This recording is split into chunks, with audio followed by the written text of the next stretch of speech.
So we're just going to talk about Wild Mountain Time the whole time. Oh, don't you dare. Like right. So I was like, oh, okay, amazing. Jamie Dornan's come up for an interview opportunity. I was like, oh no, wait, I'm absolutely screwed here because firstly, I was going to apologize to you at the end of this.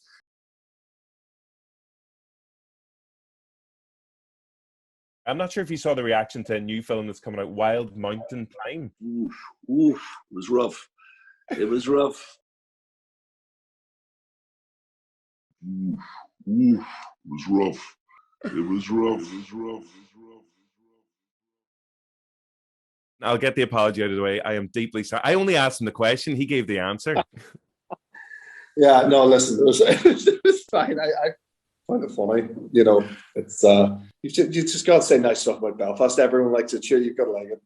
Well, I'm from Derry, so that's not even in my DNA. I can't even say anything nice about Belfast. But no, I cannot wait to see Belfast. It's obviously getting unbelievable reviews. But whenever you popped up in the comments of like the Colin Meaney interview, I was like, there's no way that's the real Jamie Dornan. Come on. I'm Joe's biggest fan. I'm like, yeah, here, what did they say? Oh, fuck, okay. I promise we'll never interview Colin Meaney again, ever again. Guinness Nitro Surge. The easy way to experience the ritual of Guinness Surge and Settle wherever you are. Cut!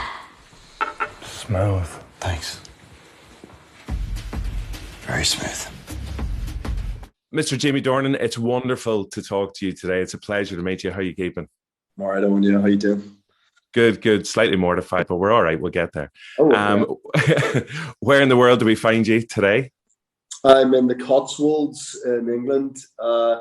Yeah, I've been away on this Belfast train for a long time, but I'm back for a bit and trying to sort of enjoy the madness of leading up. First day of the Advent calendars today, so the kids demanding chocolate at 10 to 7 this morning was a great way to start the day.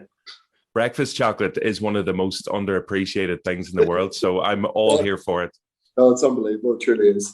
Speaking of exciting things, I know, as you mentioned there, you got Belfast coming up, which is obviously going to be amazing coming into 2022 as well. It must be exciting in your position, because obviously I'm sure there are a million brands and products in the world who are like, do you know who'd be great for this? It'd be Jamie Dornan, wouldn't it? And you probably get all these offers all the time. Like, how good is it, or how refreshing and nice is it to go, oh, Guinness wants you to literally pour pints of Guinness and be the face of Guinness? How does that feel? Listen, if you grow up on the island and you drink, then there's no other brand you want to be associated with than Guinness. You know, it is synonymous with people from the island. It is, I'm not just sticking to the script here. It is my favorite thing in the world, like, to drink. I've always loved it. I have a true admiration for it, for the sort of poetry of it, for the way it looks, for the patience needed, for the taste, for the effect. I've always just loved it. So to be approached to work with them for something that is the sort of contraption that you've wanted in your home for the entirety of your adult life, and to finally have something that is a tangible, brilliant product that it is this size that you can carry about with you. It's class. It's just class, it's a very sort of just perfect association, I think, for me. Definitely a match made in heaven. I presume you have been given your own Nitro Surge device. You've been using it at home. Have you given it much practice yet? Yeah, I just keep it by the bed. It's handy. I've got a wee fridge there, and just wake up. Sometimes you wake up in the night, you need a pee or something, but you can just have a quick pint. I was sent one pretty early. And I'd say my first pour wasn't brilliant. I'm going to say that I didn't nail it the first time, but second time I found much better. And then since we've made all the content and done the ads and stuff, we have like this expert there telling us exactly how to do it, which I'm sure you can find online now. Then once you know that, you're just flying, and it really truly the easiest thing. And it's something that. It's been hard to get right at home. Having like a good pint of Guinness at home over the years been difficult. And I'm one of those people who would have spent time on YouTube and stuff watching people's different techniques of how to tilt the can, and if you do it really fast and this for a bit and then stop, and like trying all those different tricks to try to get it right. And now you don't need to worry about them. Yeah, no, there's murder in my house whenever me and my brothers, because we all drink Guinness, all like comparing techniques basically just to get it exactly right. So I feel this is going to put an end to family feuds everywhere, hopefully. Obviously, with the Nitro Surge as well, coming into Christmas, I've been dropping multiple hints with my family, like for Secret Santa, for everything as well. Will you be getting this as a gift for anyone in your life, do you reckon? Any Guinness drinking friends? Yeah, I definitely will. I mean, it's been a long time since I've bought my mates Christmas presents, but I think maybe this year calls for it. I would put 3 in my 3 girls' stockings, but they're not quite of an age yet where they can appreciate the finery of Guinness. But yeah, I'll definitely be sending some out. What a brilliant thing! Imagine how truly excited you'd be if you found that in your stocking, like it'd be class. But it'd be the perfect shape in the stocking as well. You're like, oh my God, did somebody get me a Nitro Surge? Obviously, that's me pretend to be your daughters there, basically. They will be over the moon. But it's like a trust fund thing. They can open it when they're 18 or something. Exactly. So that's all good. Imagine. Yeah. Someone bought me a bottle of port when I was born that would be perfect to drink when I turned 18. And I remember moving. I'd forgot to drink it when I was 18. Didn't want to drink port probably at 18. Moved to London, and then when I was about 25, got home back to the apartment one night with a load of mates, and there was like no booze left, so we cracked open that port, and like it wasn't how it was meant to be drunk, put it that way. Yeah, the only way I'd be drinking port is like through wine gums, actually eating wine gums with the word port on them. You mentioned that you've obviously been a lifelong fan of Guinness. Can you actually remember your first pint of Guinness growing up?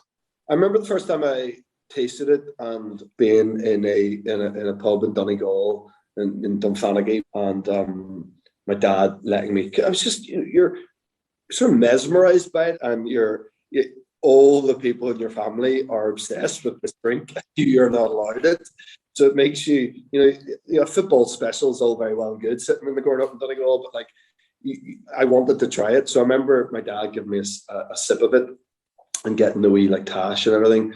But yeah, I think the best pint now for me when I go home is the Spaniard in Belfast. I know you probably avoid Belfast, but the Spaniard is for me one of the best pints of Guinness in the world. No, the Spaniard. One of my brothers swears by the Spaniard's pints as one of the best in Ireland. Definitely. I had a sneak peek at some of the ads for it, and they're great for the new Nitro Surge, and obviously Smooth Operator is a nice theme kind of running through. I'm sure you've met some smooth operators in your time, in your experience, but I was wondering, is there anyone that comes to mind in your Hollywood experience? You're like, okay, yeah, definitely. That, because there's so many people who can work a room well, but have you ever been in somewhere you're like, oh my God, this person's on another level of being a smooth operator? Jamie Foxx. Yeah, Jamie Foxx. Doing press with Jamie Foxx was unbelievable because he is so multifaceted in his talents. Like, it's insane. He's like sincerely very funny, but really like just oozes like sort of sex appeal and coolness, and he's obviously a phenomenal actor. Has a really wide and varied range in his career. He's got his finger in a million pies. He's just a proper like Renaissance man. He's got a bit of everything. He's class at it all too. Like, he's really good at everything. He's like unbelievable voice, like great pianist, like unbelievable actor.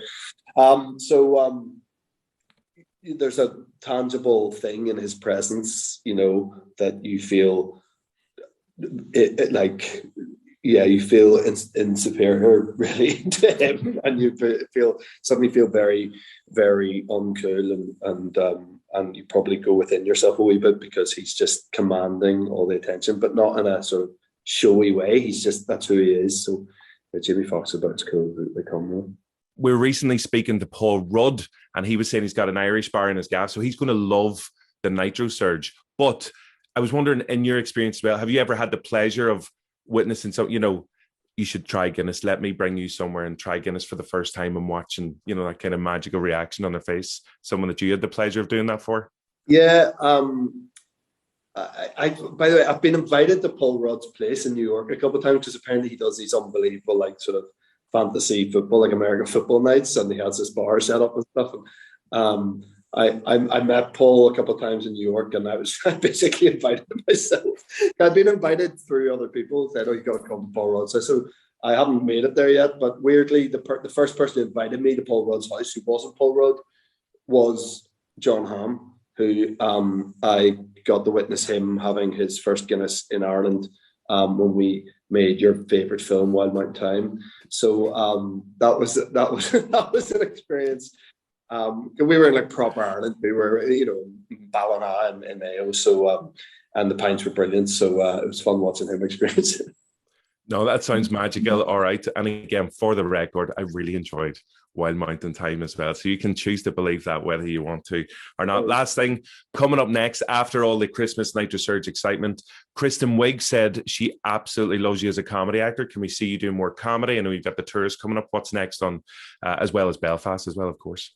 Yeah, listen, I'd like to do more of it, Owen. I at one point thought I'd do much more of it, and then did The Fall, basically, and it really isn't. People weren't looking to me for that. You know what I mean? Put it that way. But yeah, I loved that. Was such an unbelievable experience to do it with Kristen and Annie, who are like absolute geniuses. For like my first sort of foray into comedy was class. There's some comedy in The Tourist was coming on soon at the start of the year. Yeah, I would like to do a bit more of it. Yeah, I'm very much like, what am I drawn to? If I'm whatever I'm drawn to, and that script could be anything from a very serious, dramatic 6-part thing to a funny play. Like if I'm drawn to the script, I'm into it and I'll do it. So I don't plan that much. I think it's really hard to plan in this industry, but I'm lucky that lots of a real variety of stuff comes my way. I'm lucky to say that. I feel very fortunate for that. So there'd be no way I won't do more comedy. It just might not be next year. Yeah, as long as there's a Guinness Nitro Surge on set on your rider, that's it, sorted. I'll just have it on my person anyway at all times. Perfect, like holster hips. Amazing. Jamie, it's an absolute pleasure. Lovely to finally get a chance to talk to you. So best of luck with everything, and hopefully we'll be chatting again in the future. Thanks a million. Cheers, on.